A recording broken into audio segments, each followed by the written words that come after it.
अस्सलाम वालेकुम बच्चों। वालेकुम सलाम। आज क्या है? आनंददायी शनिवार। आनंददायी शनिवार, मसरत बख्श शनिचर, गोष्टींचा शनिवार, दफ्तर विना शाळा।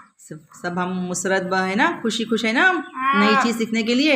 यहाँ पर हमारे पास कुछ डायग्राम्स रखे गए हैं, तो इसका मतलब हमें आज क्या नया सीखना है? वेन डायग्राम, वेन डायग्राम है ना। यहाँ पर हमको हमारी दिमागी ज़हीनी सलाहियत का इस्तेमाल करते हुए हमको नई चीज़ सीखनी है। आई बात समझ में? तो चलो हमें डायग्राम्स के हम पहले नाम जानते हैं कि इसको क्या कहते हैं। ठीक है, चलो शाइनूर, ये पहली शक्ल के कितने ज़िले गिन के बताओ हमको। 1 2 3 4 5। अच्छा, इसके 5 ज़िले हैं, है ना। तो 5 ज़िलों वाली शक्ल को हम क्या कहते हैं पता है? मुखम्मस। बोलो, मुखम्मस। 5 ज़िले वाले। अब तक हमने 3 पढ़े हैं, 4 हमने पढ़े हैं, बगैर ज़िलों वाले भी पढ़े हैं, लेकिन यहाँ पे 5 है तो इसको हम कहेंगे मुखम्मस। अच्छा, ये पीली शक्ल कौन सी है? देखो है 1 2 3 4। 4 ज़िले वाली शक्ल को हम क्या कहेंगे? मुरब्बा। शाबाश। अब ये गिनो कितने इसमें ज़िले? 1 2 3 4 5 6। इसमें 6 ज़िले, तो इसको हम क्या कहेंगे? मुसद्दस कहेंगे, है ना। चलो अभी आगे गिनो, इसमें कितने ज़िले हैं? 1 2 3 4 5 6 7। 7 शक्ल को हम क्या कहेंगे? मुसब्बा। मुसब्बा। अब आगे देखो, ये पिंक कलर के कितने ज़िले इसमें? 1 2 3 4 5 6 7 8। 8 शक्ल है इसमें, ज़िले है, तो उसको हम कहेंगे मुसम्मन, मुसम्मन, मुसब्बा, मुसद्दस, मुरब्बा और मुखम्मस। अब बीच में देखो, ये ब्लू रंग में क्या है?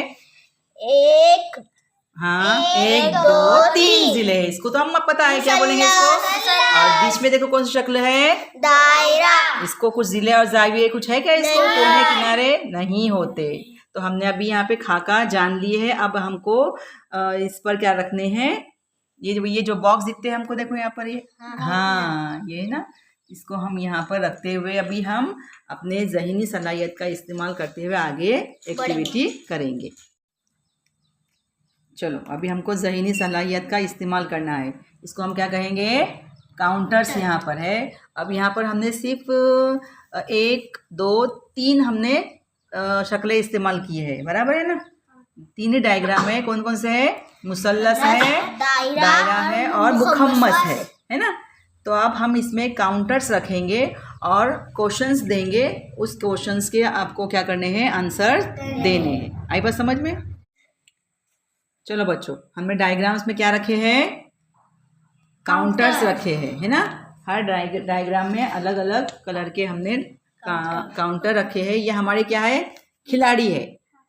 हाँ, क्या है? हमारे खिलाड़ी। अभी कौन से खिलाड़ी देखो। हाँ, ये मुखम्मस शक्ल में जो ग्रीन कलर के है, ये है क्रिकेट खेलने वाले।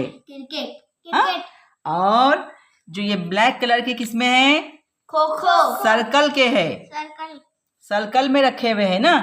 सर्कल में रखे हैं वो हमारे खो खो खेलने वाले खिलाड़ी है। और जो ट्रायंगल में है, मुसल्लस में है ना, पर्पल कलर के जो है काउंटर्स, वो है कबड्डी खेलने वाले। आए समझ में? अब मैं क्वेश्चंस पूछूं। हाँ, अब मुझे क्वेश्चंस में जो पूछूंगी उसके मुझे आंसर देने हैं। आए बस समझ में? हाँ, अब मुझे बताओ कि सर्कल में कौन से खिलाड़ी है? खो खो। सही है। हाँ, मुखम्मस में कौन से खिलाड़ी खड़े हैं? क्रिकेट खेलने वाले। और मुसल्लस में कौन से खिलाड़ी है? कबड्डी खेलने वाले खिलाड़ी है। अब शाइनूर, मुझे खो खो खेलने वाले खिलाड़ी कितने हैं गिन के बताओ। 1 2 3 4 5 6 7 8 9 10 11 12 13 14। 14 खिलाड़ी खो खो खेलने वाले हैं। हाँ, समझ में आया? चलो हसन, क्रिकेट खेलने वाले खिलाड़ी कितने हैं? 1 2 3 4 5 6 7 8 9 10। 10 खिलाड़ी, 11 गिने बराबर, 11 है क्रिकेट खेलने वाले, 11 खिलाड़ी, खो खो खेलने वाले 14 खिलाड़ी। आप मुझे बताओ कि पर्पल खिलाड़ी कौन से है? कबड्डी खेलने वाले खिलाड़ी कितने हैं? अदनान गिन के बताओ। 1 2 3 4 5 6 7 8 9 10 11। 11 खिलाड़ी कबड्डी खेलने वाले। अच्छा हसन, खो खो कितने खेलने वाले खिलाड़ी थे? 14। 14, बराबर है। हाँ। और क्रिकेट खेलने वाले कितने खिलाड़ी थे? 11। तो कौन से कम है, कौन से ज्यादा है? खो खो खेलने वाले कितने हैं? ज्यादा। कितने हैं वो पूरे? 14। 14। और क्रिकेट खेलने वाले 11। तो कितने कम है, कितने ज्यादा है, बताओ। खो खो में 3 ज्यादा है और कबड्डी में क्रिकेट में 3 कम है। हाँ बराबर ना, इसमें 11। कितने कम थे? 3। 3 कम थे, ठीक है। अब पर्पल वाले खिलाड़ी कौन से थे? कबड्डी कितने थे? 11। 11। और क्रिकेट खेलने वाले खिलाड़ी कितने थे? 11। दोनों बराबर थे क्या? हाँ। दोनों बराबर खिलाड़ी थे। तो इस तरह के हम तुमको ज़हनी सलाहियत पर मबनी हम सवालात पूछ सकते हैं और मुख्तलिफ डायग्राम का इस्तेमाल करके हम आगे दूसरी हम एक्टिविटी तैयार करके देते हैं, वो हमको करके बताना है।